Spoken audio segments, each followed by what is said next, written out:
If you asked me of all the new Neo Geo games I thought we'd get a sequel to in 2022, Andro Dunos wasn't on that list. It wasn't nearly as popular as hits like Polestar and Blazing Star. Yet here we are, and not only did we get Andro Dunos II, the sequel we didn't know we needed, but it's being touted by some as the best new shooter this year. A total nostalgia trip for those of us who loved the classic 90s style horizontal shooters. It's been getting rave reviews, and everyone has been asking me to play it and give my thoughts. So let's take a look, along with the original for comparison, to see if it is the top tier blast from the past that we've all been waiting for.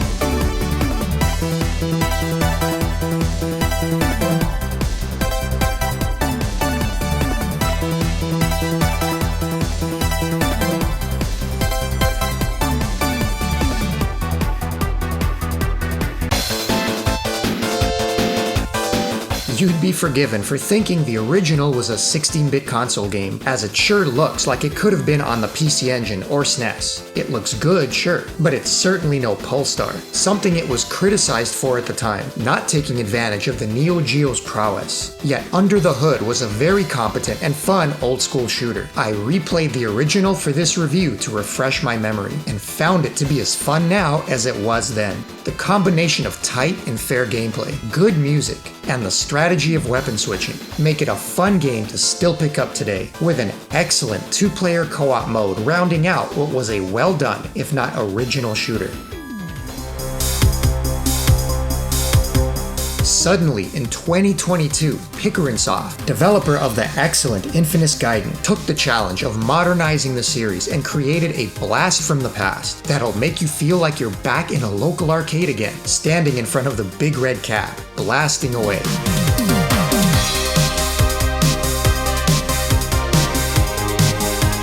Andro Dunos II perfectly captures the aesthetic of the original game, feeling like a time warp back into the 90s, the kind of old school shooter we took for granted back then. Not since GGLS 3 has a brand new game so perfectly captured the look and feel of playing a classic console on modern hardware. Only this time, instead of being locked into an expensive Japan-only collection, it's widely available on nearly every platform, including Steam, which I used for this review. In fact, it's even being sold on a Nintendo 3DS cartridge, along with a Dreamcast version as well. And it's as cool as advertised. It homages the first game to such a degree that after playing the original, Part 2 felt like a continuation. Similar enemies, bosses, and stage areas that mimic the original design. You're constantly reminded of how much attention was paid to recreating the experience. This is Andro Dunos, not just a modern remake that's using the name. So if you have a way of playing the original first to refresh your memory before diving into the sequel, you'll be rewarded with endless Easter eggs and similarities. The original game was good, but not great. So what makes Andro Dunos II not only capture the magic of that era, but elevate it into a must-play for any fan of the genre? A whole heck of a lot, actually. So let's dive into it.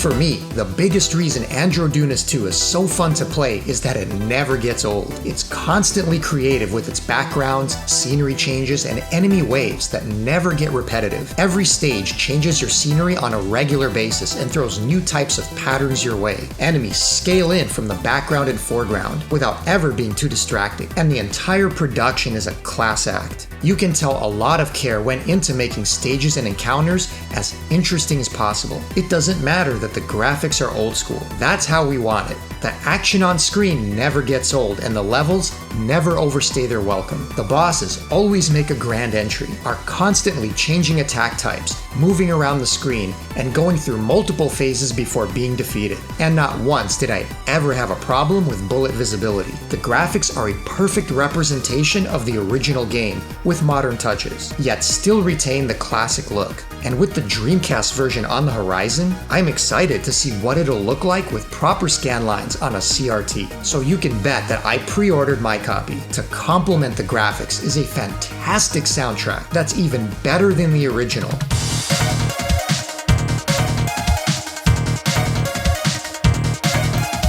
It has a distinct 90s synth vibe, with some levels reminding me of the amazing compositions from Nexer on PC Engine.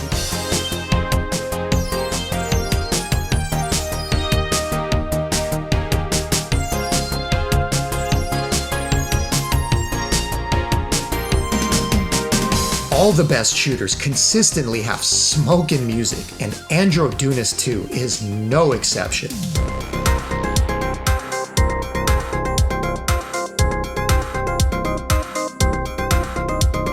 What sets Andro Dunos II apart from the original more than anything though is the gameplay. Feeling both very familiar and yet radically different in all the right ways. What I liked about the original is how solid and tight the controls were, and the weapon cycling added a great strategic element, along with the ability to position your satellites. And everything, aside from moving your satellites around, remains intact. What I didn't like in the original was the punishing charge system that drained your weapon power whenever used, forcing you to slowly having to power it all up again, making it a rarely used feature. Using it in the late stages was a huge risk, making it nearly impossible to then handle the onslaught with a pea shooter. Part 2 flips that on its head, making the charge mechanic an essential part of the gameplay. Instead of permanently losing power, your weapon simply gets knocked down to its base form for a short period while it recharges, after which regaining its full use. It opens up new strategies for difficult sections, while allowing the game to throw more enemies your way, knowing you have more firepower to deal with them. The game is now more accessible for novice players who could easily get frustrated with the original. The penalty for death is also minimized, only dropping your weapon a power level each time, and at the end of each stage, you can allocate points to upgrade your ship. On one hand, it makes the game an easy 1cc for experienced players. On the other, it's now a perfect new shmup for entry-level and mid-tier players. To feel both challenged and empowered, you don't need to be a bullet-dodging maestro to succeed, but simply manage your weapons and charge attacks well, while doing some light memorization along the way. Cycling through your weapons in either direction is of course a staple, but now you can also employ 4 unique charge attacks depending on your weapon, and all 4 types are necessary and useful, though the green 4-way attack is extra powerful and handy in many of the areas. Each level is the perfect length, just long enough at a few minutes and never overstaying its welcome, and they even threw in a boss rush, along with 2 more unlockable homage stages for longevity. Making the game even more accessible is the not-so-old-school practice options, and a welcome modern addition, allowing you to select any stage you've reached and start there, including continuous play to just keep going from that point. So literally anyone can finish this game that wishes to, the easy way or the hard way, with the ability of then going back and practicing to improve. Now the game isn't all roses and suffers from a handful of oversights that'll surely get patched soon enough. The first is only having preset controls without the ability to map your own, as many with arcade sticks or other setups may not like the button mapping. There's no online leaderboards of any kind, local only, which is a bit of a shame, and it lacks a 2-player co-op mode which the original was known for, even if just for local play would have been nice. And in a really odd miss, the score doesn't reset after you continue, so credit feeding through the game will still get you a top-notch score. I'd expect that one to get fixed soon enough. On the topic of score, there's not much to show as it's as straightforward as you'd expect. Kill enemies for points, pick up small and large blue orbs for point bonuses, and at the end of each stage get extra bonuses for the orbs, which you can then use as points to upgrade your ship. But scoring bug and some odd menu hiccups aside, the Steam version is solid and the original release of the game. What about the console versions? Wondering how they fared? PIXELHEART sent me a review code for the Switch port, and first thing I did was test the input delay. Only 3.5 frames, folks, including my display, so the performance is top notch. Unfortunately, the Switch version, and I'm told PS4 port as well, suffer from some additional issues, though nothing game-breaking. Apparently, the other versions were ported by an outside company, which comes with a new set of bugs. From the outset, the opening stage starts playing the wrong music, before quickly correcting itself. Take a listen.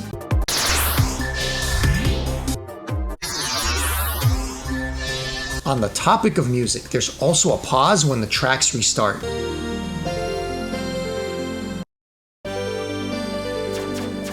Not a problem on Steam. And finally, during a late game escape sequence, the music that plays, which is an homage to the original game, is completely different and something from another part of the game.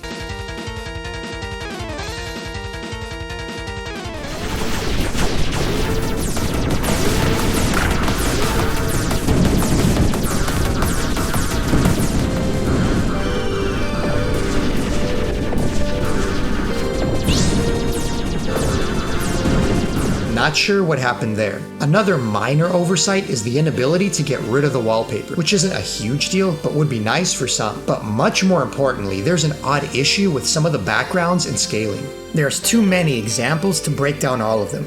But one is right here at the end, where you can clearly see the repeating tiles and the line breaks on the gray pipes in the background, versus it looking like one background on the Steam version. I want to reiterate, none of these things should take much away from what's still a fantastic game, and this will all likely get patched soon. So although I needed to mention it, I'd go with your platform of choice regardless, and support the developer of this excellent game.